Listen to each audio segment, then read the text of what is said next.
আসসালামু আলাইকুম। এটিএন বাংলা সংবাদে সবাইকে স্বাগত জানাচ্ছি। তামান্না মৌ। শুরুতেই বিআরবি কেবলস সংবাদ শিরোনাম। গুম কমিশনে ১,৮৫০টি অভিযোগ, সবচেয়ে বেশি র্যাবের বিরুদ্ধে, জানালেন প্রধান উপদেষ্টা প্রেস সচিব। ৩ শতাধিক মানুষের এখনো মেলেনি সন্ধান। মুজিবনগর সরকারের সবাই মুক্তিযোদ্ধা হিসেবে বিবেচিত হবেন। বঙ্গবন্ধু কিংবা ৪ নেতা বাদ পড়ার বিষয়টি সঠিক নয়, মুক্তিযুদ্ধ বিষয়ক উপদেষ্টা। প্রস্তাবিত বাজেটে শিক্ষা, স্বাস্থ্য ও কৃষিতে বরাদ্দ কমানো উদ্বেগজনক। বাজেট প্রতিক্রিয়ায় আমির খসরু, সরকার গঠন করলে বিএনপির ১৮০ দিনের কর্মপরিকল্পনা প্রকাশ। রাখাইনে মানবিক করিডোর নিয়ে বাংলাদেশ ও মিয়ানমারের সরকারের বিষয়, জাতিসংঘের নয়। আবাসিক প্রতিনিধি গোয়েন লুইস, আওয়ামী লীগ না থাকলেও অন্তর্ভুক্তিমূলক নির্বাচন সম্ভব। এবং পবিত্র হজের আনুষ্ঠানিকতা শুরু। সুষ্ঠুভাবে মিনায় পৌঁছেছেন বাংলাদেশি হজ যাত্রীরা, জানালেন ধর্ম উপদেষ্টা।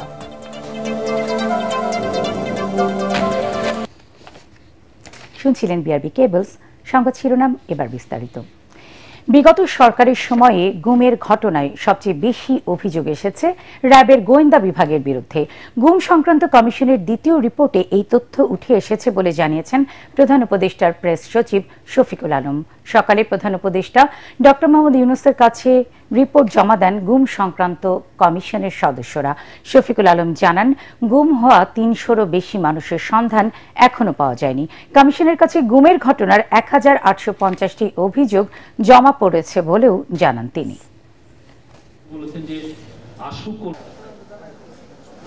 মূলত ছিল হলো টর্চার কিভাবে হয় এই ইন্টারিম রিপোর্টে, এবং কারা কারা পারপিট্রেটর ছিল। তো সিঙ্গেল বিগেস্ট যেটা ফাইন্ডিং ছিল যে র্যাবের যে ইন্টেলিজেন্স উইং, এই যে গুম হয়েছে যারা, তার মেন কালপ্রিট বা দ্য কিলার ফোর্স ওনারা বলছেন এটা হচ্ছে র্যাবের ইন্টেলিজেন্স উইং। তারা এই কাজটা সবচেয়ে বেশি ইনভলভ ছিল। এই পুরো যে গুম সংক্রান্ত কমিশন যেটা তাদের ফাইন্ডিংসে বলেছে যে নৌকায় নিয়ে যাওয়া হচ্ছে, নৌকায় নিয়ে যেয়ে তাকে মেরে তার আবার পেট কেটে সেখানে সিমেন্ট ভরে তাকে ফেলে দেওয়া হচ্ছে, কাউকে গুলি নদীতে ফেলে দেওয়া হচ্ছে, গুলি করে মারা হচ্ছে, ইনজেকশন দিয়ে মারা হচ্ছে, ট্রেনে বস্তার মধ্যে ভরে ট্রেন লাইনে ফেলে দেওয়া হচ্ছে, ট্রেন লাইন কেটে ট্রেন চলে যাওয়ার সময় তার পুরো লাশটা ছিন্ন বিচ্ছিন্ন হয়ে যাচ্ছে। অনেক সময় গাড়ির সামনে, চলন্ত গাড়ির সামনে ফেলে দেওয়া হচ্ছে। অনেকগুলো এটা হচ্ছে ভিকটিমদের এবং যারা পারপিট্রেটর দু একজন তাদের টেস্টিমনির যেটা পেয়েছেন গুম সংক্রান্ত কমিশন, তার আলোকে এই রিপোর্টগুলো করা হয়েছে। বঙ্গবন্ধু ও জাতীয় ৪ নেতার মুক্তিযোদ্ধার খেতাব বাতিল করা হয়নি, এটা নিয়ে ভুল তথ্য ছড়ানো হয়েছে। মুজিবনগর সরকারে যারা ছিলেন তারা সবাই মুক্তিযোদ্ধা বলে জানিয়েছেন মুক্তিযুদ্ধ বিষয়ক উপদেষ্টা ফারুক আজম। তবে মুজিবনগর সরকারের কর্মকর্তা কর্মচারী সহ যারা সরাসরি যুদ্ধে অংশ নেয়নি তারা সহযোগী মুক্তিযোদ্ধা হিসেবে বিবেচিত হবেন। মুক্তিযোদ্ধাদের দাবির প্রেক্ষিতেই এই অধ্যাদেশ জারি করা হয়েছে বলে জানান তিনি। রিপোর্টে জানাচ্ছেন মাহবুব কবির চপল। মুক্তিযোদ্ধার সংজ্ঞা পরিবর্তন করে অধ্যাদেশ জারির পর বঙ্গবন্ধু ও জাতীয় ৪ নেতার খেতাব বাতিল হয়েছে এমন নিউজ ছড়িয়ে পড়ে। এতে দেশজুড়ে সমালোচনার ঝড় ওঠে। সচিবালয়ে সাংবাদিকদের প্রশ্নের মুখে পড়েন মুক্তিযুদ্ধ বিষয়ক উপদেষ্টা। তবে তিনি জানান, বঙ্গবন্ধু সহ জাতীয় ৪ নেতার মুক্তিযোদ্ধার খেতাব বাতিলের সংবাদ সঠিক নয়। অধ্যাদেশে বলা আছে, মুজিবনগর সরকারে যারা ছিলেন তারা সবাই মুক্তিযোদ্ধা। ওই সরকারে বঙ্গবন্ধু ছিলেন রাষ্ট্রপতি। জাতীয় ৪ নেতা ও খন্দকার মুস্তাক ছিলেন বিভিন্ন মন্ত্রণালয়ের দায়িত্বে। তারা সবাই মুক্তিযোদ্ধা। তো যারা ওইখানে মুজিবনগর সরকারের সাথে সম্পৃক্ত থেকে বিভিন্ন কাজে যারা যুক্ত ছিলেন তারা সহযোগী মুক্তিযোদ্ধা হবেন। এই সরকারে যারা যুক্ত ছিলেন তারা সবাই মুক্তিযোদ্ধা। ২০১৮ সালের আগ পর্যন্ত সরাসরি যারা যুদ্ধে অংশগ্রহণ করেছেন কেবল তারাই মুক্তিযোদ্ধা হিসেবে স্বীকৃত ছিলেন। ওই বছর আইন সংশোধন করে মুজিবনগর সরকারের কর্মকর্তা কর্মচারী ১৯৭০ সালের নির্বাচনে জাতীয় ও প্রাদেশিক পরিষদের সদস্য, খেলোয়াড়, শিল্পী, কলাকুশলী সহ বিভিন্ন ক্যাটাগরিতে মুক্তিযোদ্ধার স্বীকৃতি দেওয়া হয়। অন্তর্বর্তী সরকার তাদের সেই খেতাব বাতিল করে সহযোগী মুক্তিযোদ্ধার স্বীকৃতি দিয়েছে, তবে তারা সমান রাষ্ট্রীয় সুবিধা পাবেন। কেন এটা করতে হয়েছে তার ব্যাখ্যা দেন মুক্তিযুদ্ধ বিষয়ক উপদেষ্টা। এরকম বহু লোক এখানে মুক্তিযোদ্ধা হিসেবে আসছে, এটা আমরা নমুনা হিসেবে অনেকটা পাচ্ছি, যেগুলি সঠিক নয়, এটা ঠিক নয়। ফলে এই সমস্ত মানুষেরা বাইরে সমাজে গিয়ে নিজেদেরকে বীর মুক্তিযোদ্ধা কিংবা অন্যান্য অনেক রকমের অনাচারের সাথেও যুক্ত। ভুয়া মুক্তিযোদ্ধাদের বাদ দিয়ে খুব শিগগিরই নতুন তালিকা প্রকাশ করা হবে বলেও জানান তিনি। মুক্তিযোদ্ধাদের সুযোগ সুবিধা বাড়ানো হবে বলেও জানান উপদেষ্টা। মাহবুব কবির চপল, ATN বাংলা, ঢাকা। প্রস্তাবিত বাজেটে শিক্ষা, স্বাস্থ্য ও কৃষিতে বরাদ্দ কমানো উদ্বেগজনক বলে মন্তব্য করেছেন বিএনপির স্থায়ী কমিটির সদস্য আমির খসরু মাহমুদ চৌধুরী। 2025-26 বাজেট নিয়ে বিএনপির আনুষ্ঠানিক প্রতিক্রিয়ায় তিনি একথা বলেন। গুলশানী চেয়ারপারসনের কার্যালয়ে আয়োজিত সংবাদ সম্মেলনে তিনি বলেন, কালো টাকা সাদা করার সুযোগ দিয়ে নিয়মিত করদাতাদের সাথে বৈষম্য করা হয়েছে।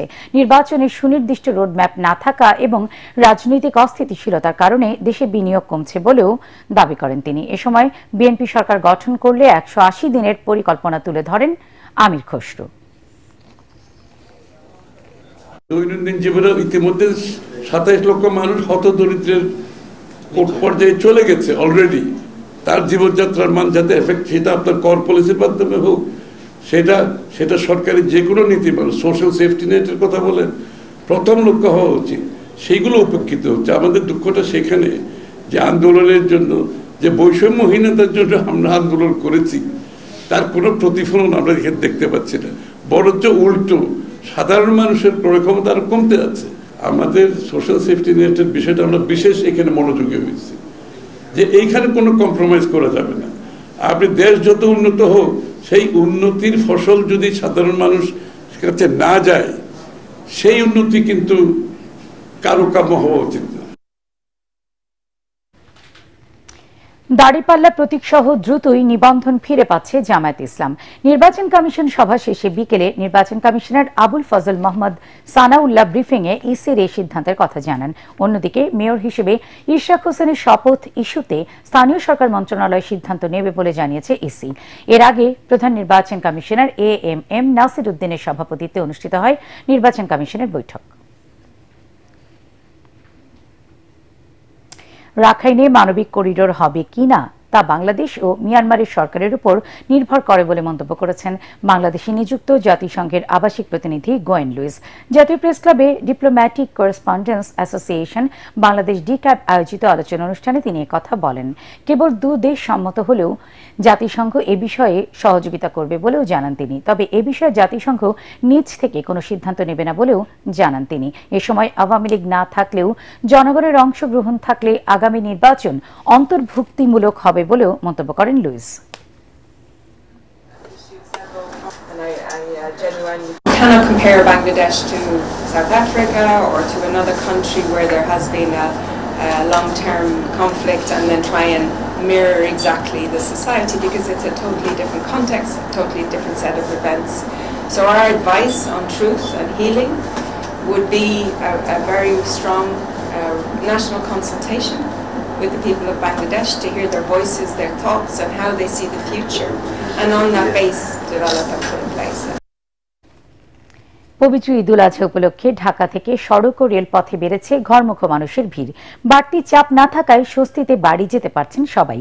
ট্রেন ছাড়ার আগে 25 ভাগ স্ট্যান্ডিং টিকিট সহজেই সংগ্রহ করতে পারছেন যাত্রীরা। এদিকে শেষ মুহূর্তে সাধারণ মানুষকে জিম্মি করে যাতে কোনো পরিবহন বাড়তি বাস ভাড়া আদায় না করতে পারে সে বিষয়ে প্রশাসনকে কঠোর হবার আহ্বান জানিয়েছেন ভুক্তভোগীরা। মনির হোসেন তপুর রিপোর্ট। ঈদে বাড়ি ফেরার ভোগান্তির চিত্র এখন আর নেই, বদলে গেছে সার্বিক ব্যবস্থাপনা। কমলাপুর রেলওয়ে স্টেশনে কয়েক স্তরে চেকিং করা হচ্ছে যাত্রীদের টিকিট। ট্রেনে যাত্রীদের উপচে পড়া ভিড় না থাকায় স্বস্তিতে বাড়ি যেতে পেরে খুশি সবাই। পরিবেশ ভালো আছে। এখন ওইদিকে স্টেশনে কেমন হবে তা তো বলতে পারতেছি না। বাড়িতে যাবো, সবার সাথে মানে আনন্দ করবো, এগুলোই প্ল্যান। আর গরু মাংস, গরু খাওয়া, এগুলা। এবার কয়েক স্টেপে দেখছি যে নিরাপত্তা ব্যবস্থা, তো এটা ভালো লেগেছে। অনেকদিন পরে বাসা যাব, বাচ্চা কাচ্চা দেখবো, মা বাবা আছে, শ্বশুর শাশুড়ি আছে, অনুভূতিটাই অন্যরকম। অনেক কষ্টই টিকিটগুলো পাইছি, সোনার হরিণ 25 তারিখে টিকিট কাটছি, আজকে যাবো দিনাজপুর, ঈদে বাড়ি যাচ্ছি। ট্রেন জুড়ে এখন যাত্রীদের বাড়তি চাপ এখানে লক্ষ্য করা যাচ্ছে এবং মানুষজনের মধ্যে এখন আনন্দ উচ্ছ্বাস বিরাজ করছে এবং তারা চেষ্টা করছেন যে ঈদে বাড়ি যে তারা পরিবার পরিজনের সাথে খুব আনন্দে ঈদের আনন্দ ভাগাভাগি করবেন। বুধবার থেকে বিভিন্ন রুটে চলছে ঈদ স্পেশাল ট্রেন। যাত্রীদের বিশেষ চাহিদায় আমাদের 10টি স্পেশাল ট্রেন পরিচালনা করা হচ্ছে। ঢাকা স্টেশনে প্রতিদিন 2 ধাপে মোবাইল কোড পরিচালিত হয়, সকাল থেকে এবং বিকালে। এদিকে বাস কাউন্টারগুলোতে যাত্রীদের বাড়তি চাপ নেই। তীব্র যানজট না থাকায় পর্যাপ্ত বাস রয়েছে কাউন্টারগুলোতে।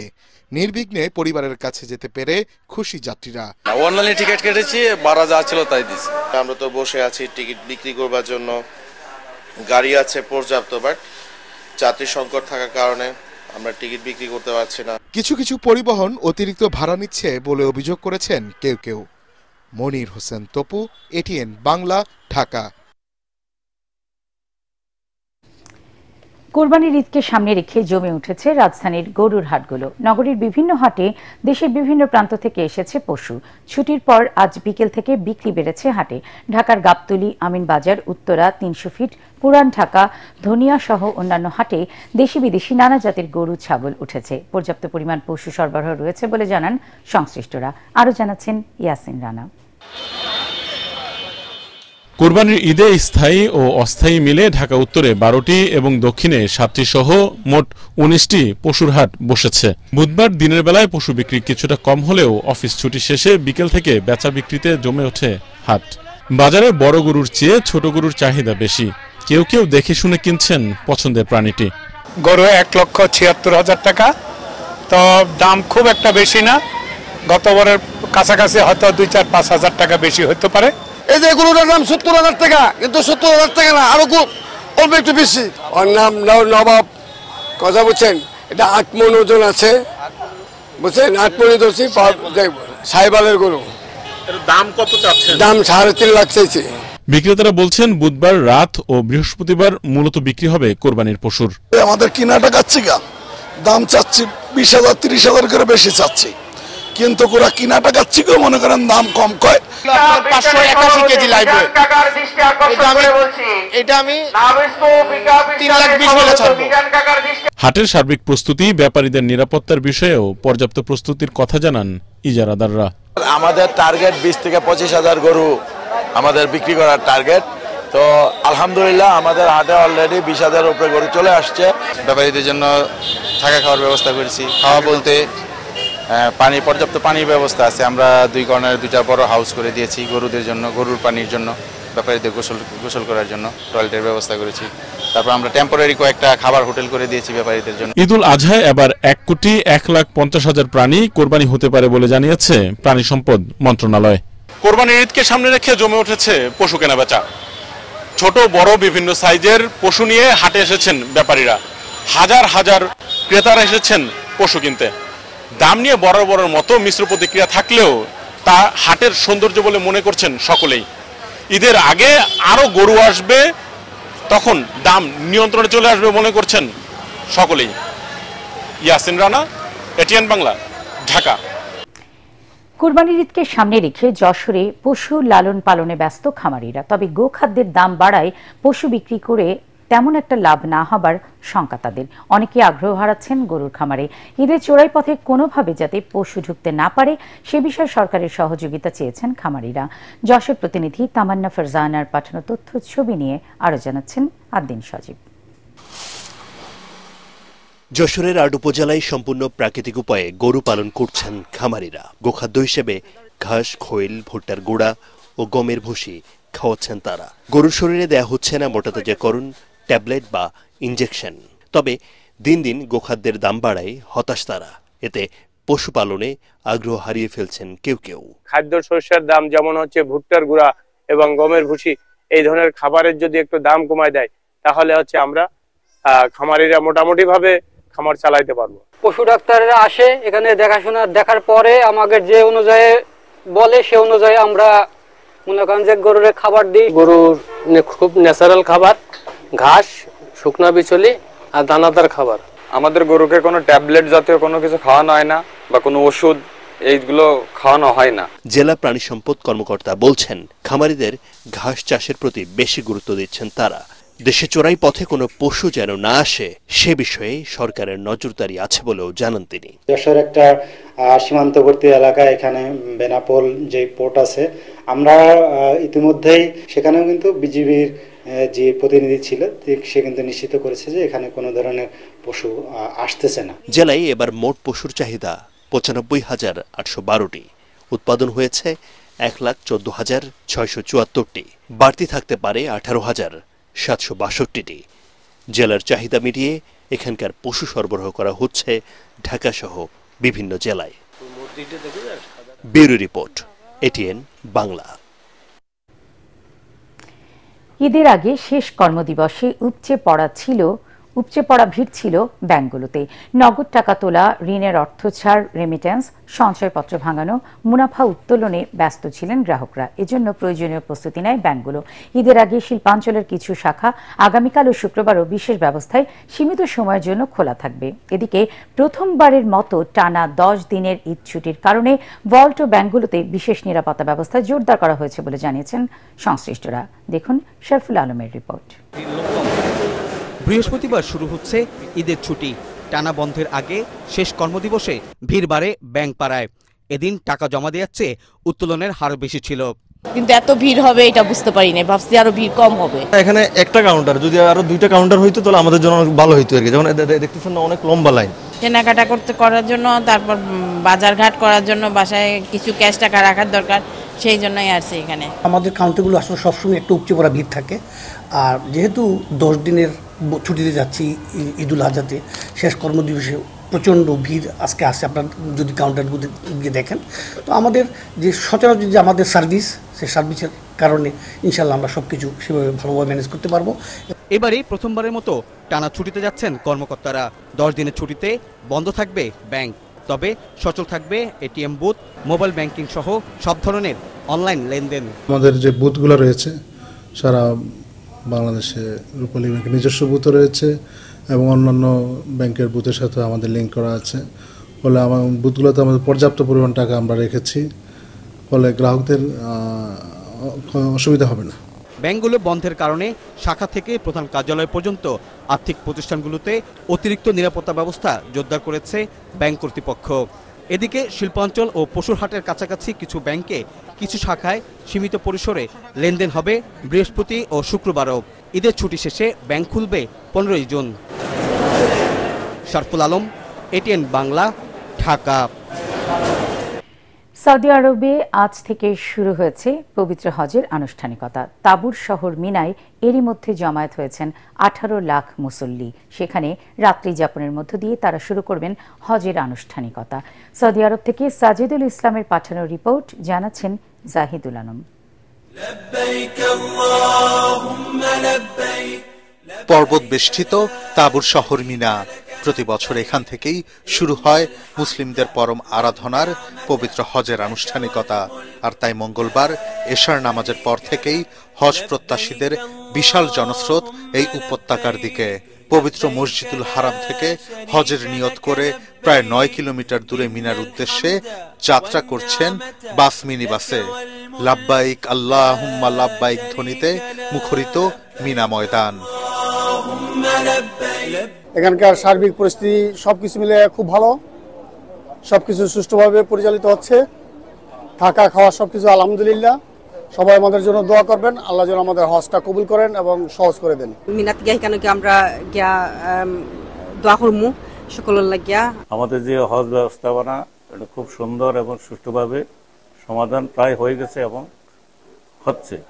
সব সমস্যা সমাধান করে আজকে এই পর্যন্ত আমরা আসছি। অতীতে যত বছরগুলো হজ হয়েছে প্রত্যেক বছরগুলোতে ওয়ান্ডারফুল হজ হয়েছে। বাংলাদেশি হজ যাত্রীদের মিনা যাত্রার সার্বিক তত্ত্বাবধান করছেন ধর্ম উপদেষ্টা। তিনি জানান, কোনো ধরনের দুর্ঘটনা ছাড়াই সুষ্ঠুভাবে মিনায় পৌঁছেছেন বাংলাদেশি হজ যাত্রীরা। সরকারি বেসরকারি মিলে 87,100 হাজি যাতে সুন্দরভাবে স্বচ্ছন্দে নিরাপদে হজব্রত পালন করতে পারে, এই জন্য আমাদের হজ মনিটরিং টিম, হজ প্রশাসনিক team, medical team IT team একযোগে কাজ করে যাচ্ছে। এদিকে হজ পালন নির্বিঘ্ন করতে নিরাপত্তা চাদরে ঢেকে ফেলা হয়েছে সংশ্লিষ্ট এলাকাগুলো। নাশকতা ঠেকাতে সাধারণ নিরাপত্তা কর্মীদের পাশাপাশি রাখা হয়েছে সৌদি ন্যাশনাল গার্ড। এছাড়া জরুরি অবস্থায় হজযাত্রীদের বিনামূল্যে পরিবহনের জন্য রয়েছে 11টি বিমান, 900টি অ্যাম্বুলেন্স এবং 71টি medical point. Zahidul Alam, ATN Bangla. জয়পুরহাটে চিরি নদীর উপর নির্মিত সেতু নির্মাণ কাজের মান নিয়ে অভিযোগ উঠেছে ঠিকাদারের বিরুদ্ধে। সেতুর কাজ শেষ না হতেই ডেবে গেছে বিভিন্ন অংশ, ধরেছে ফাটল। এতে চরম ঝুঁকি নিয়ে চলাচল করছে স্থানীয়রা। যে কোনো সময় ঘটতে পারে দুর্ঘটনা। এদিকে অনিয়মে জড়িতদের বিরুদ্ধে ব্যবস্থা নেওয়ার কথা জানিয়েছেন বিএমডিএ কর্তৃপক্ষ। জয়পুরহাট প্রতিনিধি রফিকুল ইসলাম রফিকের রিপোর্ট, জানাচ্ছেন শরীফুল ইসলাম। সাধারণ মানুষের দুর্ভোগ নিরসনে 2024 সালে জয়পুরহাট সদর উপজেলার উত্তর জয়পুর এলাকায় চিরি নদীর উপর ফুট ওভার ব্রিজ নির্মাণ কাজ শুরু হয়। বরন্দ বহুমুখী উন্নয়ন কর্তৃপক্ষের তত্ত্বাবধানে 72,73,000 টাকায় কাজটির দায়িত্ব পান রাজশাহীর ঠিকাদারি প্রতিষ্ঠান রফিক অ্যান্ড মিম ব্রাদার্স। ঠিকাদারি প্রতিষ্ঠানের কাছ থেকে 2024 সালে 7 জুন কাজটির দায়িত্ব বুঝিয়ে নেন বরন্দ কর্তৃপক্ষ। নির্মাণের সময় নিম্নমানের কাজের অভিযোগ তোলেন স্থানীয়রা, কিন্তু কোনো কিছুর তোয়াক্কা না করেই কাজ শেষ করে ঠিকাদারি প্রতিষ্ঠান। বর্তমানে বৃষ্টি দেবে যাওয়া সহ বিভিন্ন স্থানে দেখা দিয়েছে ফাটল। ঝুঁকি নিয়েই চলছে নদীর দুপারের মানুষ। সাইডে রেলিং গুলান ফাটল দেখা দিয়েছে, অর্থাৎ পুরো ব্রিজটাই মানে ঝুঁকির উপরে আছে। মানে সবাই বলেছে কিন্তু ওরা কাজ করেনি। ওই ঠিকাদার আমাদেরকে মেজাজ দেখাচ্ছে, আপনারা বেশি বুঝেন। এখন ইপারের লোক যাতে ভয় করে, ও পারের লোক আসতে এখন বর্তমান ভয় করে। ওই বরন্দ আর ওই ঠিকাদার মিলে খাবে আর এই ওয়াট সিমেন্ট দিবে না ব্রিজে। বরেন্দ্র কর্তৃপক্ষ এবং ঠিকাদারের আমরা কঠোর ভাবে বিচার চাই এবং শাস্তির দাবি চাই। বালুমাটিতে বৃষ্টি করা উচিত হয়নি জানিয়ে ঠিকাদার বলছেন এই কাজের অভিজ্ঞতা তাদের নেই। ওখানে বালু মাটিতে ওখানে ব্রিজটা করা উচিত হয়নি, এই অভিজ্ঞতা আমাদেরও ছিল না, অফিসের মনে এই অভিজ্ঞতা ছিল না। ইতিমধ্যে ঠিকাদারকে 57,73,000 টাকা বিল দেওয়া হয়েছে, আর কাজে ত্রুটি হওয়ায় অবশিষ্ট বিল আটকে দেওয়া হয়েছে বলে জানালেন বিএমডিএ এর সহকারী প্রকৌশলী। যতদিন পর্যন্ত এটা নির্মাণ ত্রুটি এটা সমাধান না করবে ততদিন পর্যন্ত এটা স্থগিত করা থাকবে। অনিয়মে জড়িতদের বিরুদ্ধে ব্যবস্থা নেওয়ার আশ্বাস দিয়েছেন বিএমডিএ এর নির্বাহী প্রকৌশলী। আমাদের উচ্চ পর্যায়ে একটি কমিটি যে ডিজাইন করে দিবেন এবং সেই অনুসারে এখানে ত্রুটিটা সংশোধন করা হবে এবং জিনিসটা যেন আরো মজবুত হয়, কৃষকদের যেন কোনো উপকার আসে। যদি কারো কোনো গাফিলতি থাকে তার বিরুদ্ধে যথাযথ প্রমাণ সাপেক্ষে আইনগত ব্যবস্থা নেওয়া হবে। জনগণের টাকায় নির্মিত বৃষ্টিতে অল্প দিনেই ফাটল ধরায় ক্ষুব্ধ স্থানীয়রা। দ্রুত সেতুটির পুনর্নির্মাণ চান তারা। Bureau report, ATN Bangla. Al Arafah Islami Bank অর্থ সংবাদ।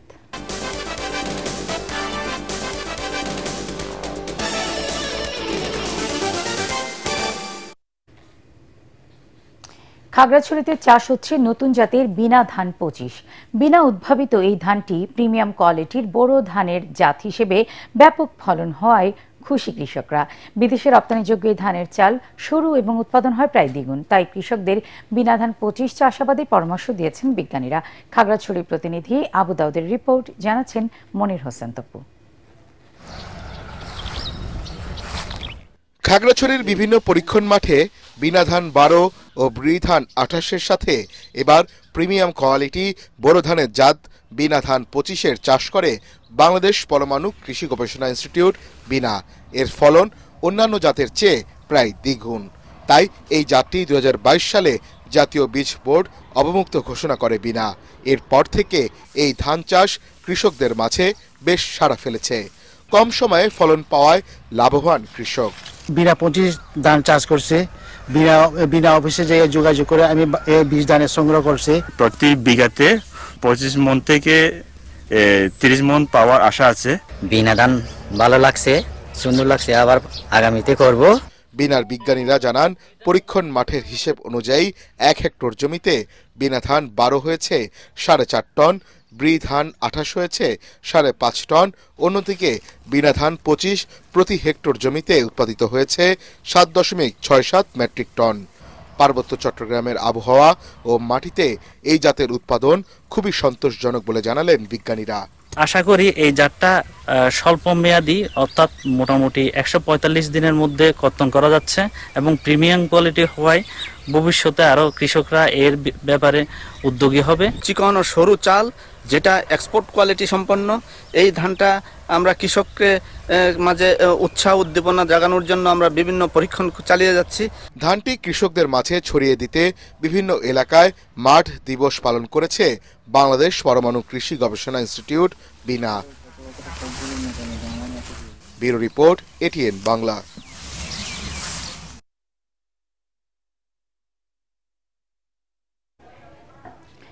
প্রসাধনী আমদানিতে শুল্ক বাড়ানোর প্রস্তাব বহাল থাকলে অর্থ পাচার বাড়ার আশঙ্কা আমদানিকারকদের। সংবাদ সম্মেলনে Bangladesh cosmetics and toiletries importers association জানায় 2025-26 অর্থ বছরের প্রস্তাবিত বাজেটে আমদানিকৃত প্রসাধনীর উপর বর্তমানের চেয়ে প্রায় দ্বিগুণ শুল্ক আরোপ করা হয়েছে, যা বৈষম্যমূলক। সংগঠনটির সভাপতি জহিরুল হক ভুইয়া বাজেটে প্রস্তাবিত কর শুল্ক প্রত্যাহারের দাবি জানান। ব্যবসায়ীদের উপর ঋণের বোঝা চাপিয়ে দেওয়া হচ্ছে, বৈধভাবেও মোটামুটি টাকা প্রেরণের একটা রাস্তা ওপেন হয়ে গেল। এটা একটা অত্যন্ত ইম্পর্টেন্ট পয়েন্ট এবং পৃথিবীর কোথাও যেই ভ্যালুতে সাজেস্ট করা হয়েছে, যে ভ্যালু প্রস্তাবনা করা হয়েছে, পৃথিবীর কোথাও এই সকল পণ্যের মার্কেট ভ্যালু এত নাই। বাজেটে কোম্পানি এবং ব্যক্তি পর্যায়ে করের হার বৃদ্ধির সিদ্ধান্ত সঠিক হয়নি বলে মনে করেন চার্টার্ড অ্যাকাউন্টেন্টরা। রাজধানীর কারণ বাজারে institute of charter accounts of Bangladesh ভবনে আয়োজিত সংবাদ সম্মেলনে তারা বলেন, ব্যক্তি পর্যায়ে করমুক্ত আয়সীমা 4.5 লাখ টাকা করা গেলে নিম্ন আয়ের জনগোষ্ঠীর কিছুটা উপকার হতো। অতীত সরকারের লুটপাটের বাড়তি চাপ এবারের বাজেটে লক্ষ্য করা যাচ্ছে বলে মন্তব্য করেন chartered অ্যাকাউন্টেন্টরা।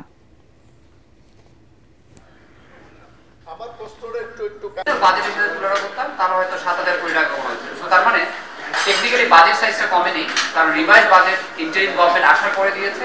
So in that case এটা হবে 6.13% একটা গ্রোথ দেখা হয়েছে। এন্ড অলসো নরমাল কোম্পানির জন্য চিন্তা করি 67% ইনক্রিজ ইন কি আপনার মিনিমাম ট্যাক্স রেট। তাহলে দেখেন, যেখানে আমরা বলছি যে আমরা চাণক্যের অর্থশাস্ত্র বলি বা আমরা যে ধরনের কি বই পড়ি না কেন, বলছি কি ইনকাম ট্যাক্স দিতে হবে ইনকামের উপরে, আমরা দিচ্ছি রিসিটস এর উপরে ট্যাক্স এবং দিন দিন সেটার হারটা বাড়ানোর চেষ্টা করছি। সো তার মানে আমরা not only killing those companies, এই কোম্পানিগুলো শুধু যে কি বিলুপ্ত হবে তা না, এই কোম্পানিগুলোর সাথে জড়িত আছে হাজার হাজার ক্ষুদ্র মাঝারি কোম্পানি। পেপার অনেক লেখালেখি হচ্ছিল, একটা পড়তে এটার দাম আছে কত 35,000 টাকা। মানব বান্ধব যদি কোনো প্রজেক্ট না হয় ওই খরচ করে আমরা এখানে করতে দেবো। আর এটা আমাদেরকে ইনডাইরেক্টলি ডাইরেক্টলি এই পাবলিকের খরচটা আমাদের উপর চাপানো হয়। এবার আন্তর্জাতিক সংবাদ।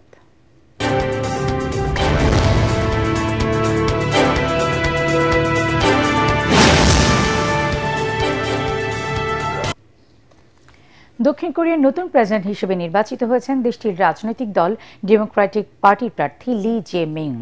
তিনি ক্ষমতাসীন দলের প্রার্থী।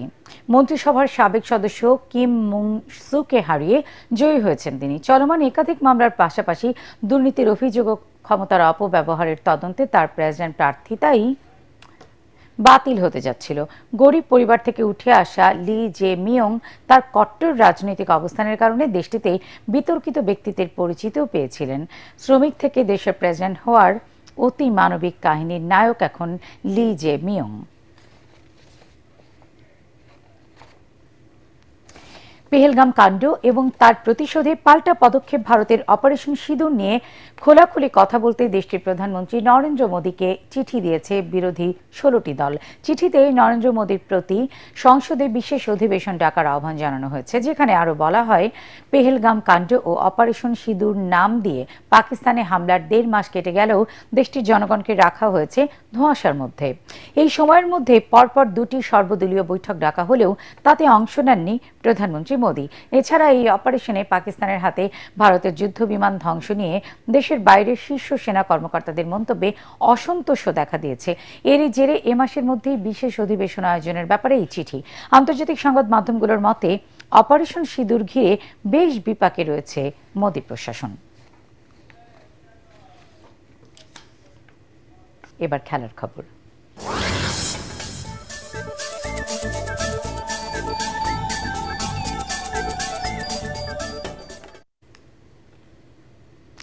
সিঙ্গাপুরের বিপক্ষে এএফসি এশিয়ান কাপের বাছাই খেলতে কানাডা থেকে ঢাকায় আসলেন সমিত সোম। হযরত শাহজালাল আন্তর্জাতিক বিমানবন্দরে সমিত পা রাখেন ভোর 6:45। এ সময় তাকে বরণ করে নেন বাফুফের 3 সদস্য মনজুরুল করিম, ইকবাল হোসেন ও সাখাওয়াত হোসেন। তবে সন্ধ্যায় জাতীয় স্টেডিয়ামে বাংলাদেশ ও ভুটানের মধ্যকার ফিফা প্রীতি ম্যাচ খেলছেন না তিনি। 10 জুন একই মাঠে বাংলাদেশ সিঙ্গাপুর ম্যাচে দেখা যাবে তাকে। বাংলাদেশের জার্সিতে সেদিন তার অভিষেক হওয়ার কথা রয়েছে। সমিতকে নিয়ে বাংলাদেশ দলে এখন প্রবাসী ফুটবলার 6 জন: জামাল ভুঁইয়া, সমিত সোম, তারিক কাজী, কাজেম শাহ, হামজা চৌধুরী ও ফাহমিদুল ইসলাম।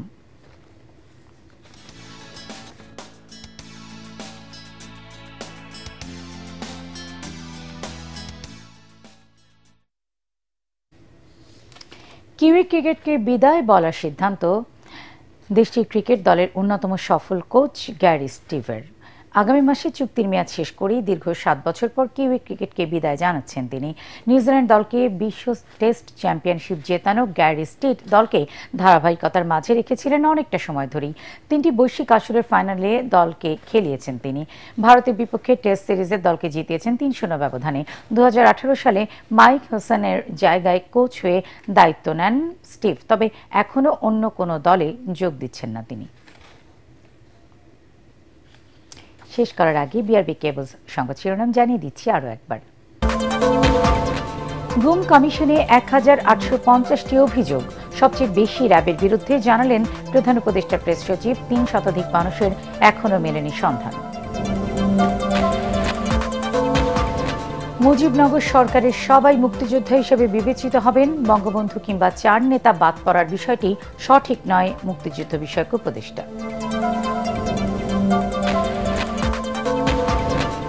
প্রস্তাবিত বাজেটে শিক্ষা, স্বাস্থ্য ও কৃষিতে বরাদ্দ কমানো উদ্বেগজনক। বাজেট প্রতিক্রিয়ায় আমির খসরু। সরকার গঠন করলে বিএনপির 180 দিনের কর্মপরিকল্পনা প্রকাশ। রাখাইনে মানবিক করিডর নিয়ে বাংলাদেশ ও মিয়ানমারের সরকারের বিষয়। জাতিসংঘের 9 আবাসিক প্রতিনিধি গোয়েন লুইস। আওয়ামী লীগ না থাকলেও অন্তর্ভুক্তিমূলক নির্বাচন সম্ভব। এবং পবিত্র হজের আনুষ্ঠানিকতা শুরু।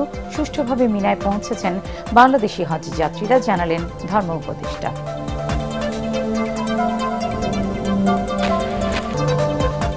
পরবর্তী সংবাদ দেখার আমন্ত্রণ জানিয়ে এখনকার মতো শেষ করছি। এটিএন বাংলা সংবাদ ইউটিউবে দেখতে ব্রাউজ করুন youtube/ATN Bangla News। আল্লাহ হাফেজ।